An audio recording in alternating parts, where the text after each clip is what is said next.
Hello and welcome back to our YouTube channel genius mind. और आज की इस वीडियो में हम स्टार्ट करने जा रहे हैं क्लास 10th का आपका ये जो रिफ्रैक्शन चैप्टर है, रिफ्रैक्शन ऑफ लाइट, इसके इंपॉर्टेंट क्वेश्चंस और इसके कुछ इंपॉर्टेंट चीज़ें जो कि इस चैप्टर से आपको बोर्ड एग्ज़ाम 2024 में पूछा जा सकता है। तो चलिए शुरू करते हैं वीडियो के साथ।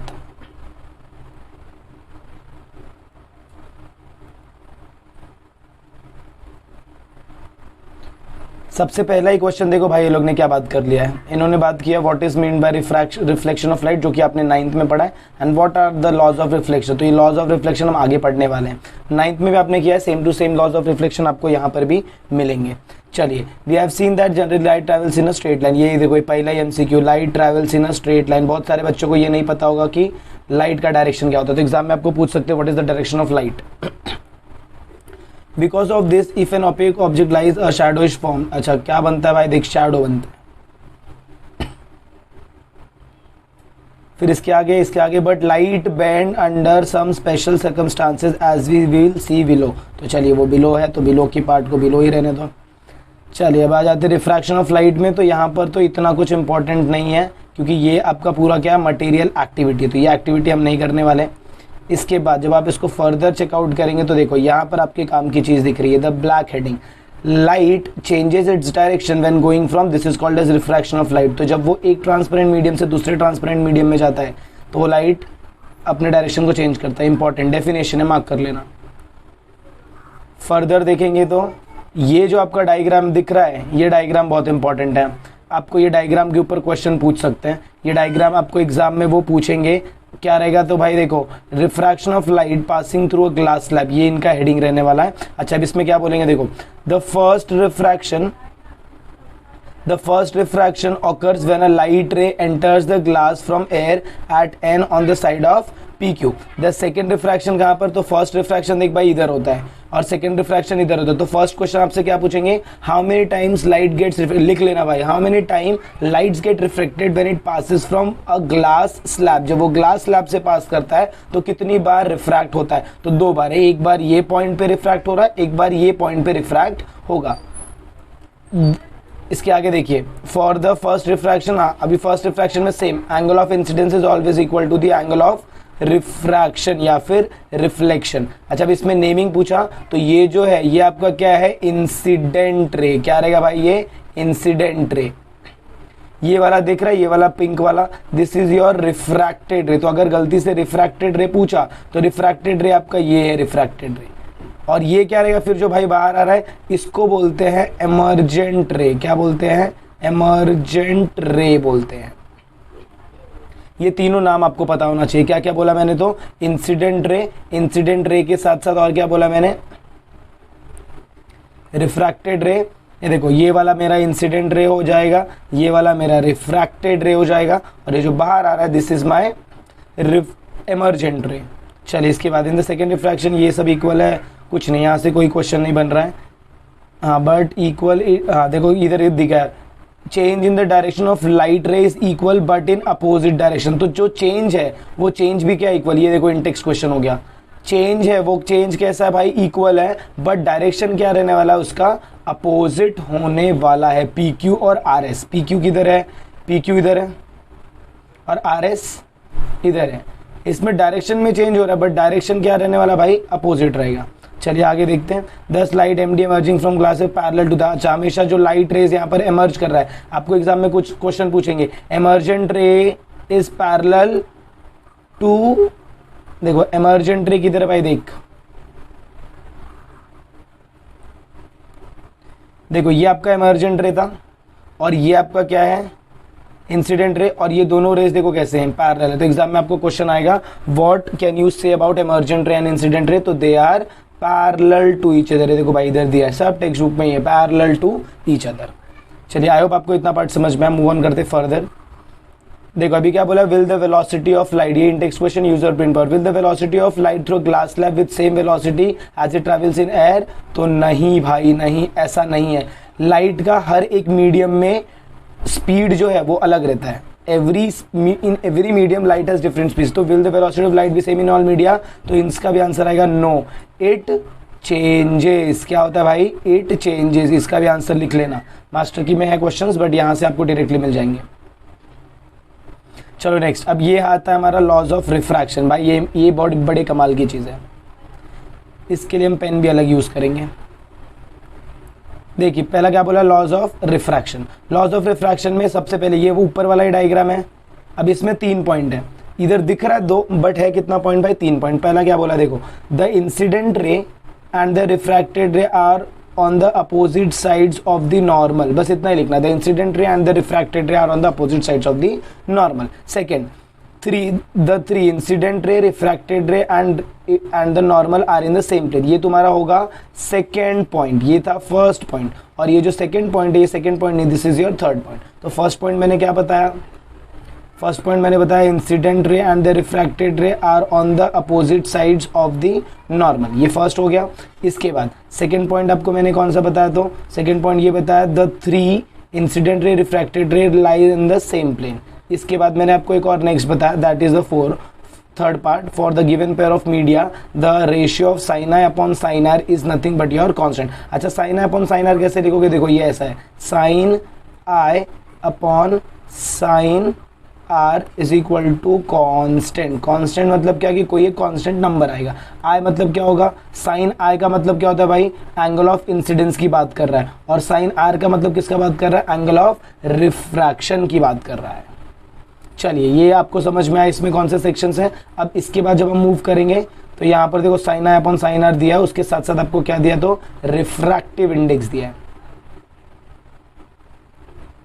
रिफ्रैक्टिव इंडेक्स की बात करते हैं, ये भी इंपॉर्टेंट एक क्वेश्चन है, इसमें सिर्फ आपको फॉर्मूला डेफिनेशन याद रखना है। ये refractive index depends on the velocity of the light of the medium, the change in the direction of light ray when entering different media। देखो, the change in the direction of light ray while entering different media is different, it is related to the, अच्छा ये जो change हो रहा है that change is related to refractive index। तो exam में आपको पूछेंगे कि the change in the medium when light rays travel from one medium to another medium, the change that occurs it is related to which factor? तो answer क्या आएगा भाई? it is related to refractive index। the value of the refractive index is different for different media and also for light of different colors। अच्छा, अलग अलग colours का light भी क्या है, उसके लिए भी रिफ्रैक्टिव इंडेक्स क्या रहता है? अलग रहता है। ये हम आगे देखेंगे डिस्पर्शन ऑफ लाइट में, ये पॉइंट याद रखना। आगे, the refractive index of some substances with respect to vacuum are given in the table. The refractive index, अब देखो भाई, अभी तक हम रिफ्रैक्टिव इंडेक्स 2 मीडियम के हिसाब से देख रहे थे, बट अगर मैं एक मीडियम को क्या करता हूँ? वैक्यूम रखता हूँ। द रिफ्रैक्टिव इंडेक्स, देखो वापस ध्यान से सुनने का, the refractive index of a medium with respect to vacuum is called as absolute refractive index. अगर वैक्यूम के हिसाब से आप चेकआउट करोगे तो उसे आप क्या बोलोगे? Absolute refractive index. तो एक होता है रिफ्रैक्टिव इंडेक्स और एक होता है एब्सोल्यूट। रिफ्रैक्टिव इंडेक्स में 2 मीडियम रहेंगे, और आपका ये जो एब्सोल्यूट रिफ्रैक्टिव इंडेक्स है भाई, इसके अंदर एक मीडियम है, तो दूसरा जो मीडियम है that is second medium is your vacuum. Second medium आपका क्या हो जाएगा? वैक्यूम हो जाएगा। अब देखो इधर आपको दिया sine i upon sine r is equal to constant, this constant is l. इसको क्या बोलते हैं? Snell's law. तो एग्जाम में आपको बोल सकते हैं व्हाट इज स्नेल्स लॉ। तो स्नेल्स लॉ क्या बोलता है भाई? Sine i upon sine r is constant, और एक्स्ट्रा चीज भी आपको यहाँ पर दिख जाएंगी। चलिए मूव ऑन करते हैं। देखो क्या बोला, देखो n is called the refractive index of the second medium with respect to the first medium, this is called as Snell's, this second law is also called as Snell's law। a ray incident along the normal goes forward in the same direction। ये आपको table पूरा अच्छे से कर लेना है, कुछ भी क्वेश्चन इसमें से वो पूछ सकते हैं। चलिए मूव ऑन करते हैं टेबल। अभी देख भाई, इसमें आपको पूरा टेबल नहीं याद रखना है, अगर आपको बोला जाएगा तो भी नहीं। एयर का याद रखो क्योंकि ये नॉर्मली यूज करते हो, वाटर का याद रखो, ये भी नॉर्मली यूज करते हैं। डायमंड याद रखो क्योंकि डायमंड का सबसे हाईएस्ट है। इसके बाद और कुछ और कुछ और कुछ और कुछ और कुछ और कुछ नहीं। एक बेंजीन आप फ्यूज्ड कॉर्ड याद रख सकते हो, बस इतना किया तो काफी है। वैल्यूज आपको याद रखने।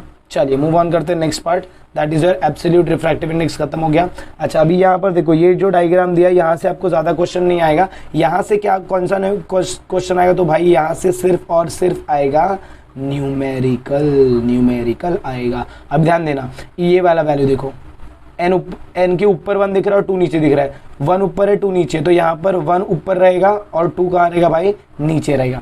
इसमें देखो 2 ऊपर है, नीचे, तो जो वैल्यू ऊपर रहेगी वो वैल्यू भी यहाँ पर क्या रहेगी, ऊपर रहेगी, और जो नीचे रहेगा उसको भी क्या लिखने का, नीचे लिखने का। इसको क्या पढ़ते हैं, refractive index of first medium with respect to second. तो ऐसा तुमको देखिए पूछ सकते, if the first medium is vacuum then the refractive index second medium is called as absolute refractive index and is written as N.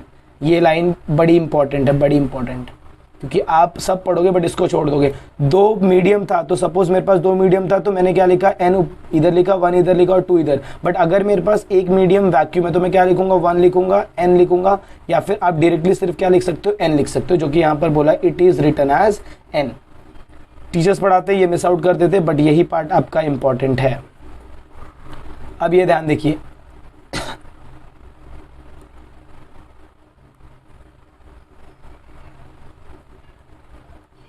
ध्यान से देखना, ये आपका क्या है, 3 laws, refraction of light in different medium. Light जब एक medium से दूसरे मीडियम में एंटर करता है तो कैसे ट्रांसफर करेगा। अच्छा, इससे पहले हम रेयर मीडियम और डेंसर मीडियम देखते हैं, ये इंपॉर्टेंट क्वेश्चन है। यहाँ से आपको क्या करेंगे, डायग्राम और इसके साथ इसका एक्सप्लेनेशन, डायग्राम और इसके साथ इसका एक्सप्लेनेशन, डायग्राम और इसके साथ इसका एक्सप्लेनेशन आपसे पूछेंगे। तो ये क्या है, पहला तो भाई ये है रेयर मीडियम, जो हवा हल्का रहेगा वो रेयर, जो थोड़ा वजन रहेगा वो डेंसर। यहाँ पर उल्टा है, लाइट रेस कहाँ से कहाँ जा रहा है, तो डेंसर से रेयर जा रहा है। अच्छा, जब रेयर से डेंसर जाता है तो इधर देखो दिया है bend towards the normal, bend towards the normal, RD रहेगा, मतलब रेयर टू डेंसर तो बेंड टुवर्ड्स द नॉर्मल। और इसमें क्या होगा, bend away from the normal, bend away from the normal. और अगर रेयर टू डेंसर जा रहा है, बट कैसा जा रहा है, देखो भाई 90 डिग्री का एंगल बना रहा है, 90 डिग्री का एंगल बना रहा है, तो क्या हो जाएगा, it does not gate refracted. तो आपसे पूछेंगे when does the light does not gate, what is the condition in which light does not gate refracted. तो यहाँ पर क्या है, when light is normal, normally मतलब क्या, कौन सा एंगल बना रहा है, तो भाई ये 90 डिग्री का एंगल बना रहा है। उस केस में आपका जो भी रिफ्रैक्शन रहेगा वो 0% रिफ्रैक्शन होता है। ये इतने इंपॉर्टेंट क्वेश्चन थे इस चैप्टर से। आगे का सेक्शन अगर आप चेकआउट करो तो फर्स्ट पार्ट आपको देखो, देखने को क्या मिलता है, ट्विंकलिंग ऑफ स्टार, बहुत इंपॉर्टेंट क्वेश्चन है, मार्क करके रखना। Have you seen mirage, mirage के ऊपर क्वेश्चन डायरेक्ट आते हैं, यहाँ से 1 सेंटेंस के क्वेश्चन थोड़े कम आते हैं, बट डायरेक्ट बड़े question. Mirage, what do you say by the formation, what do you understand by the word mirage and its formation, ऐसा पूछ सकते हैं।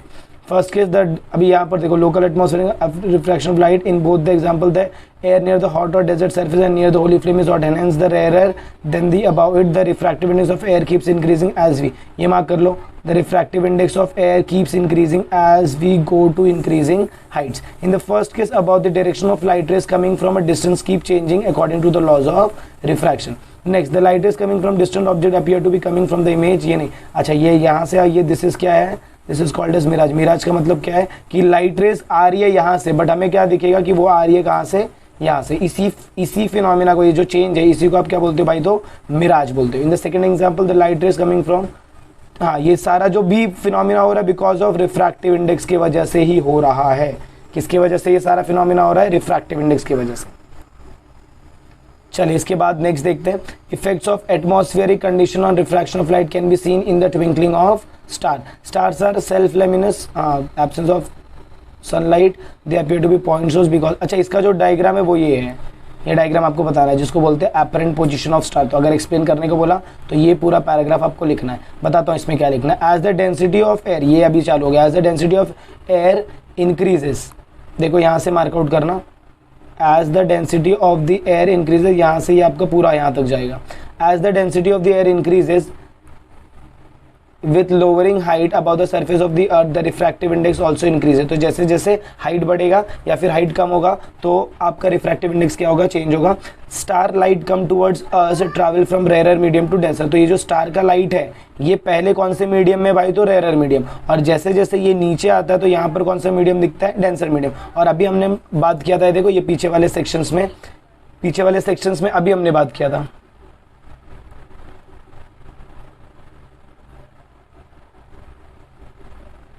ये देखो यहाँ पर आपने अभी जस्ट बात किया था कि जब भी वो रेयर मीडियम से डेंसर मीडियम में जाता है तो वो क्या करता है, बेंड टुवर्ड्स द नॉर्मल। कहाँ पर बेंड करता है भाई, तो टुवर्ड्स द नॉर्मल बेंड करता है।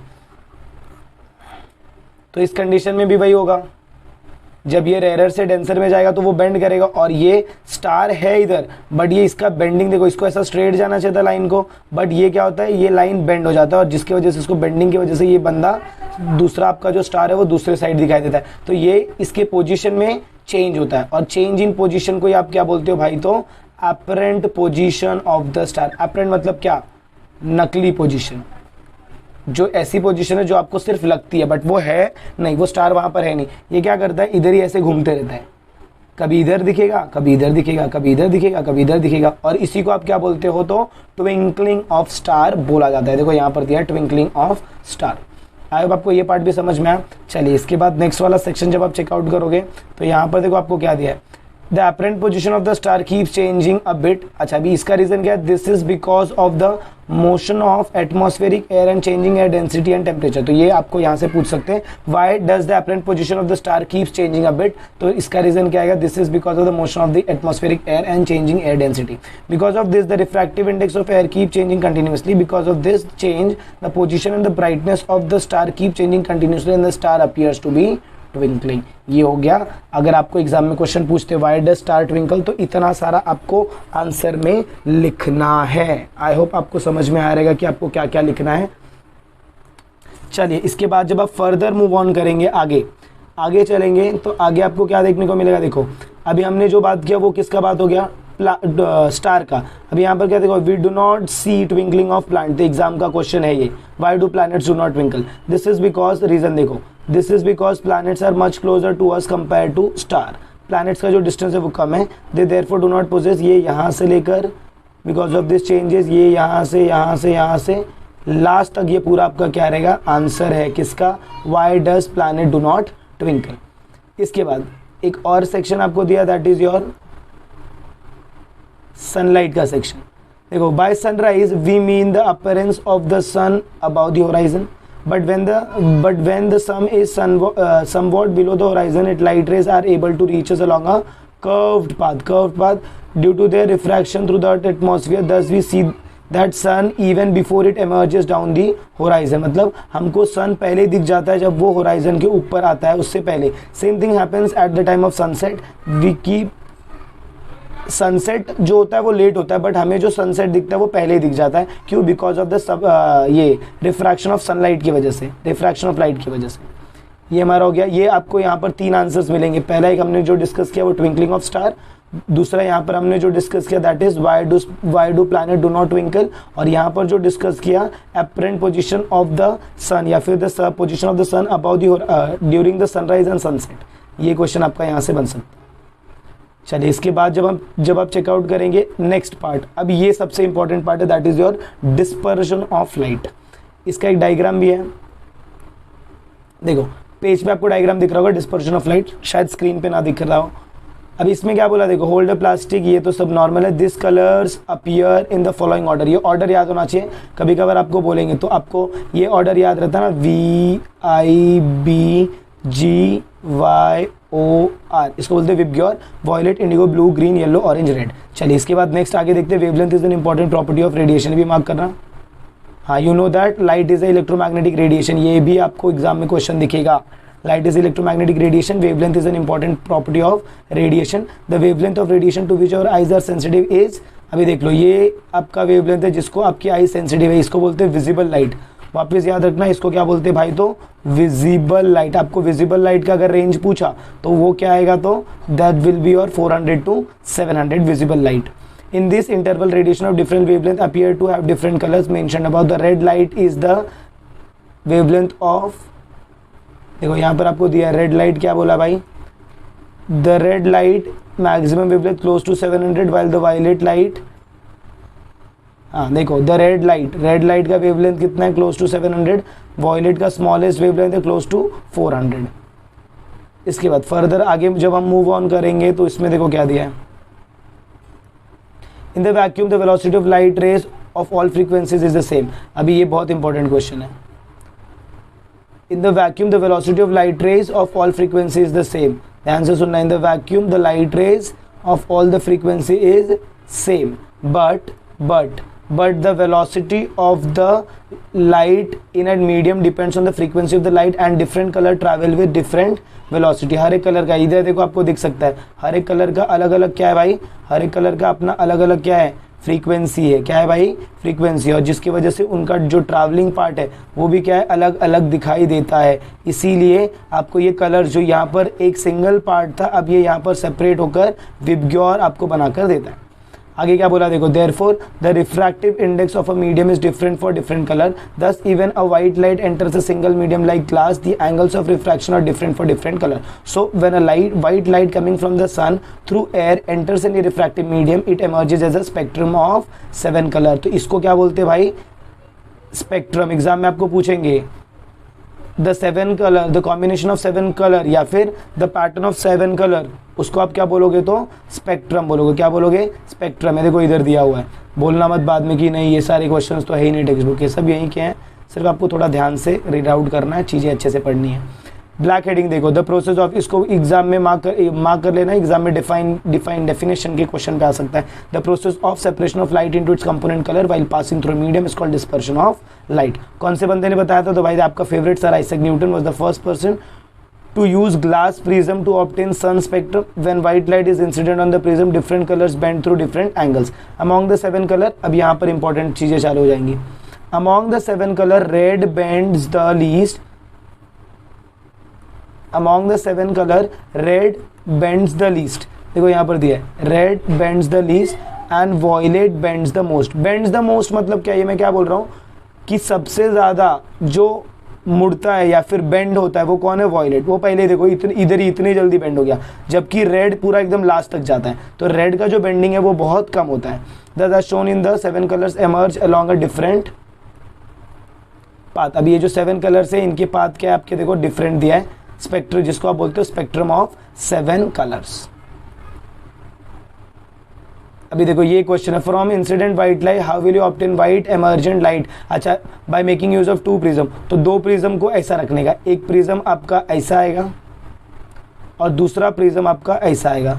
तो यहाँ से जो लाइट जा रहा है वो क्या होगा भाई, रिफ्रैक्ट होगा, रिफ्रैक्ट होके इधर गिरेगा और यहाँ से रिफ्रैक्ट होके वापस से जो लाइट बाहर आएगा, this will be your 1 beam of light. जैसा लाइट इधर से एंटर किया वैसा ही लाइट यहाँ से निकलेगा। तो इसका आंसर कितना है, बाय प्लेसिंग देम पैरेलली या फिर एट एन एंगल। इसका आंसर आप नोट्स में चेकआउट करना है, प्रॉपर आंसर दिया रहेगा। आगे, you must have seen chandelier having glass prism the light from tungsten bulb. इसका भी आंसर आप देख लीजिए, मास्टर की में आपको मिल जाएगा, डिटेलिंग है इसकी थोड़ी सी, इंपॉर्टेंट क्वेश्चंस में इसको मार्क करना। चलिए पेज के लास्ट पे चलते। फर्स्ट पार्ट अभी यहाँ से सब, ये पेज पूरा का पूरा इंपॉर्टेंट है, पूरा का पूरा इंपॉर्टेंट पेज है, मार्क कर लेना, पूरा का पूरा इंपॉर्टेंट पेज है। पहले हम बात करेंगे, ये डायग्राम इंपॉर्टेंट है जिसको बोलते हैं partial and total internal reflection. Important चीजें देखो, when light rays enter rare medium from it gets partially reflected, that is part of the light gets reflected and comes back to the denser medium as per laws of, this is called as partial reflection, important part. The rest of the light is refracted and goes into the rarer medium as light is denser। अच्छा, इसमें सबसे main important क्या देखो, if we increase I मतलब angle of incidence अगर बढ़ा रहे तो R will also increase according to Snell's law as the refractive index is constant for a particular wavelength। हाँ, ये 90 डिग्री हो रहा है भाई, 90 डिग्री को आप क्या बोलते हो, the value of i, this value of i is called as critical angle. तो जहां पर एंगल आई आपका 90 डिग्री हो जाएगा, देखो दिख रहा है क्या, एंगल आई आपका 90 डिग्री हो गया, तो इधर देखो आईसी दिया है, आईसी का मतलब क्या है, देखो इधर दिया रहेगा, आईसी का मतलब, इफ आपको दिख रहा है तो देखो आईसी का मतलब इधर दिया गया क्रिटिकल एंगल। ये क्रिटिकल एंगल कब अचीव होगा, जब आई का वैल्यू 90 डिग्री रहेगा और आर भी उस टाइम पे क्या रहेगा, 90 डिग्री। चलिए, आई होप आपको इतना पार्ट समझ में आया, ये डायग्राम आपके लिए इंपॉर्टेंट है। इसके बाद जब फर्दर देखेंगे, such rays return to the denser medium as shown to. इसके बाद आपका जो रेज है ना वो कभी भी बाहर नहीं जाएगा। देखो अगर आप ये डायग्राम चेकआउट करो, डायग्राम अगर मुझे एक्सप्लेन करना रहे तो यहाँ से लाइट रेज जा रही है, अब एक पार्ट ऊपर जा रहा है और एक पार्ट आपका नीचे जा रहा है, यहाँ पर भी एक पार्ट ऊपर जा रहा है, एक पार्ट नीचे जा रहा है, बट इस कंडीशन पे ये ऐसे 90 डिग्री का एंगल फॉर्म कर लिया नॉर्मल के। इसके बाद बाहर कुछ नहीं जा रहा है, जो बाहर जा रहा है तो वो भी कहाँ पर आ गया भाई, अंदर आ गया। तो जो बाहर से एकदम टोटल अंदर आ गया, जब बाहर कुछ भी नहीं जा रहा है उसको बोलेंगे टोटल इंटरनल रिफ्लेक्शन, और जब बाहर जा रहा था तो उसको क्या बोलेंगे, पार्शियल रिफ्लेक्शन। तो आपको नेमिंग दे सकते, पूछ सकते कि कौन सा पार्शियल रिफ्लेक्शन है, कौन सा टोटल इंटरनल रिफ्लेक्शन है। अब आ जाते एक main topic, beautiful phenomena which is called as rainbow formation. ये डायग्राम आपके लिए इंपॉर्टेंट है, ये डायग्राम आपको पूछेंगे रेनबो प्रोडक्शन का, तो आपको ये चुपचाप ये डायग्राम बनाना है। Naming internal reflection, water droplet, light रे, और यहाँ पर अगर आपको दिख रहा है एक पॉइंट एक्स्ट्रा तो आप लिख सकते हो डिस्पर्शन। क्या लिख सकते हैं भाई लोग? डिस्पर्शन लिख सकते हैं। चलिए इसके बाद ये देखते हैं। It is the combined effect of number of natural process, it is combined effect of dispersion, refraction and total internal reflection of light. तो आपको क्या पूछेंगे? व्हाट इज द हाउ, या फिर what all natural process are included, या फिर are needed to form a water droplet या फिर रेनबो। तो उसके अंदर क्या आएगा? डिस्पर्शन आएगा पहला, तो उसके बाद आएगा रिफ्रैक्शन, उसके बाद आएगा total internal reflection of light. It can be seen mainly after a small, कब आपको दिखेगा ये? जब यहाँ पर small, mainly after a rainfall, rainfall के बाद दिखता है। स्मॉल ड्रॉपलेट्स, देखो small droplets of water act as a small prism, तो ये किसके जैसा बिहेव करते हैं भाई लोग? Prism. When light rays from the sun enter this droplet it gets refracted and dispersed, दस then there is an internal reflection। क्या होता है भाई? internal reflection as shown in the figure, and after that once again the light gets refracted while coming out of the droplet। all these three processes together produce the rainbow। तो यहाँ से देखो पहले light रे enter करेगा, फिर यहाँ पर रिफ्रैक्शन होगा, फिर जब ये अंदर इंट्रोड्यूस हो जाएगा, एक मिनट देख लीजिए ये भी सेक्शन। फर्स्ट क्या बोला? लाइट रेज यहाँ से आ रहा है, यहाँ पर क्या होगा? रिफ्रैक्शन होगा, फिर ये अंदर डिस्पर्स होगा। क्या होगा? Dispersion, D for dispersion. फिर वापस यहाँ पर इसका क्या होगा? तो इंटरनल रिफ्लेक्शन होगा। इंटरनल रिफ्लेक्शन के बाद वापस इसका क्या होगा? रिफ्रैक्शन होगा। और ये तीनों फिनोमिना मिलाकर आपका क्या बनता है? तो रेनबो बनता है। और रेनबो के लिए दो चीज़ें होना ज़रूरी है। पहला रेनफॉल, या फिर आप बोले तो स्प्रिंग ऑफ वाटर का फ्लो होना चाहिए, प्लस इसके साथ साथ सनलाइट। अगर दोनों में से कोई भी एक चीज़ मिसिंग है तो ये फिनोमिना नहीं होगा। चलिए नेक्स्ट चैप्टर का एंडिंग। ये न्यूमेरिकल भाई बहुत इंपॉर्टेंट है, मार्क कर लेना, इंपॉर्टेंट न्यूमेरिकल। अब टेक्स्ट बुक में से देखते हैं कि क्या क्या सेक्शंस आ सकते हैं। ये रहा आपका टेक्स्ट बुक का पेज, इसमें से ये एमसीक्यूज, ऐसे टाइप के एमसीक्यूज ये आपको पूरा करना है। उसके साथ साथ अगर हम फर्दर चेकआउट करें, फर्दर में देखो what is the reason of star twinkling, ये बताया मैंने। क्या होगा? एब्जॉर्प्शन नहीं, चेंजिंग रिफ्रैक्टिव इंडेक्स। ऐसे क्वेश्चंस आप अटेम्प्ट कर सकते हो। इसके बाद अभी अगर आपने ध्यान से सुना रहेगा तो हमने ये भी देखा, we can see the sun when it is little, this is because of refraction of light. I hope आपको इतना पार्ट समझ में आया। तो चलिए इस चैप्टर को हम यहीं पर क्लोज आउट करते हैं। पूरे चैप्टर का इंपॉर्टेंट मिल चुका है। अब आपको सिर्फ आपकी क्या करनी है भाई? स्टडी करनी है, स्टडी। और बाकी के चैप्टर्स के वीडियोस आएंगे, तब तक इस चैप्टर को और इसके बाद वाला जो चैप्टर मैंने पहले अपलोड किया लेंसेज, इसको मक्खन से करके रख लीजिए। इसके बाद हम मिलते हैं किसी एक नए चैप्टर के साथ। तब तक के लिए have a good day and take care.